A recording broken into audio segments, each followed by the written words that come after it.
The playbook. Years. Number 43 golf isn't a supply problem anymore. Most operators are still relying on tee sheets and word of mouth, while a small group is building media driven businesses that compound. Consumers stay invisible, influencers stay busy, creators take market share. The question is simple: which one are you? Golf businesses don't fail because of bad products, they fail because no one is paying attention. The playbook. Social capital. Why your business is invisible. Let me say the quiet part out loud because most people in this industry are dancing around it instead of confronting it. Most golf businesses are not struggling because of demand, they're struggling because no one knows they exist in a way that actually matters. We're sitting in the middle of one of the biggest growth moments golf has seen in decades. Participation is up, interest is expanding into new demographics, and the cultural relevance of the game is higher than it's been in years. Yet somehow, the majority of operators, brands, and startups are still fighting for scraps of attention, as if it's 2015. They're waiting for foot traffic, relying on outdated distribution channels, and treating marketing as a side task rather than the engine that drives everything. Meanwhile, a small group is pulling away, not because they have better courses, better products, or even better pricing, but because they've realized something the rest of the industry is still resisting. Golf is no longer just a product, it's a media game, and once you see it that way, you start to notice that every golf business falls into one of three categories, whether they've intentionally chosen it or not.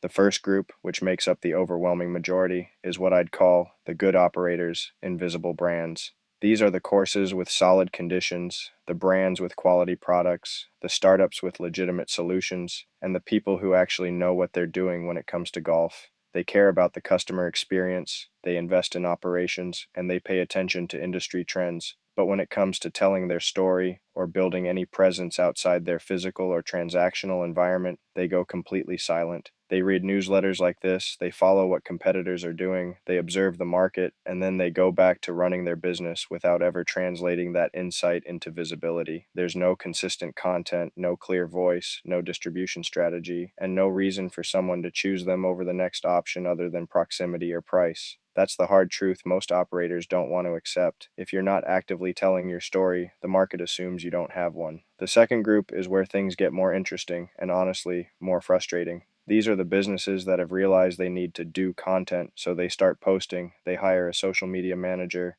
they run giveaways, they share course conditions, product drops, or updates, and on paper, it looks like they're doing the right things. They're active, they're present, and they're participating in the conversation. But if you zoom out for 2 seconds, you realize everything they're putting out looks the same as everyone else. It's the same angles, the same captions, the same safe, generic messaging that could belong to any course, any brand, or any company in golf. Beautiful day at the course. Book your tee time now. New arrivals just dropped. None of it is wrong, but none of it is memorable either, and that's the problem. Because when your marketing is interchangeable, your business becomes interchangeable. And when that happens, the only lever left is price. These businesses feel like they're building momentum because they're busy, but in reality, they're just maintaining presence without creating leverage. They're renting attention from platforms instead of owning it, and the second they stop posting, they disappear. Then you've got the third group, the smallest one, but the one that's quietly reshaping how this entire industry operates.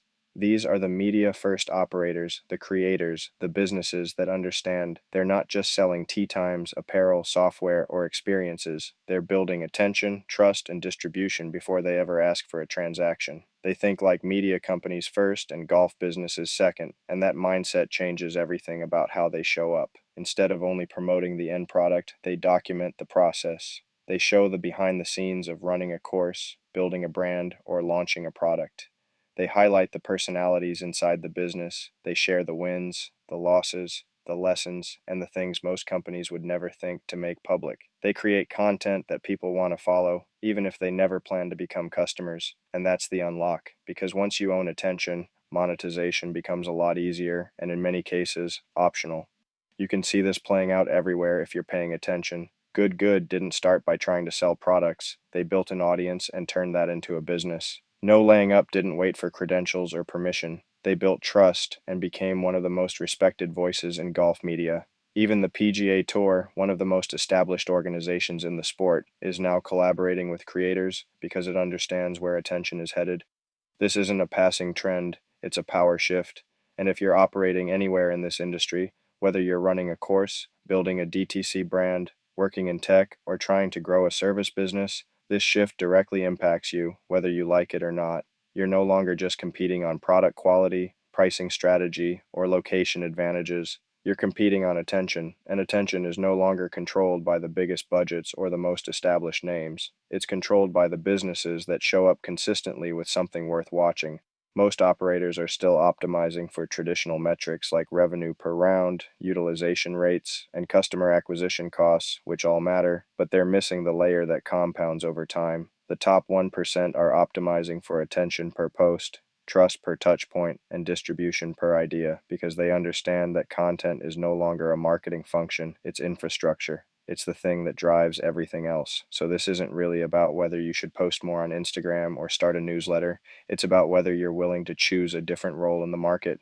Consumers observe what's happening, influencers participate in it, creators shape it, and every week you delay building a voice, you're deciding to stay in the first two groups. When you don't share your perspective, someone else defines the narrative in your space. When you don't document what you're building, someone else becomes the authority. When you don't invest in distribution, you become dependent on it.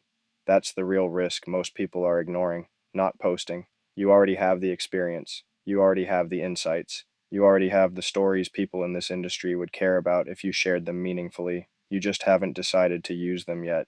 So, in an industry where attention is becoming the most valuable asset on the board, the question isn't whether this matters. It's whether you're going to act on it. Are you building attention or renting it?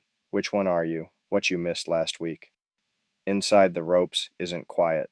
The playbook. Trending. The playbook. NewsRange Sports has acquired Short Game Chef, a subscription service that provides golf instruction. Financial terms were not disclosed. More. Tariffs are quietly reshaping golf, driving up equipment costs, squeezing margins, and forcing brands to rethink pricing, sourcing, and survival in a volatile global market. More. The playbook. Career. The playbook. Report golf isn't just a sport anymore, it's an economy. Impact Report. Volume 1 breaks down how fandom, data, and culture are shaping golf's 25B future. From sponsorship ROI to fan value, this quarterly deep dive gives operators and founders the edge they've been missing. Report. The playbook. Insider Josh Rosen has been a driving force behind some of Nike's most engaging digital campaigns. Beginning his career at Nike in 2015, Josh now serves as the global director of digital marketing for the Jordan brand. It all started with a basketball shoe back in 1985. Today, Jordan is a worldwide leader in basketball, football, baseball, and yes, golf. Josh is one of the leading voices behind today's storytelling of the most recognizable logo in sports. The playbook. Gift one 3 minutes. One lucky member wins an annual paid membership. Might as well be you. Enter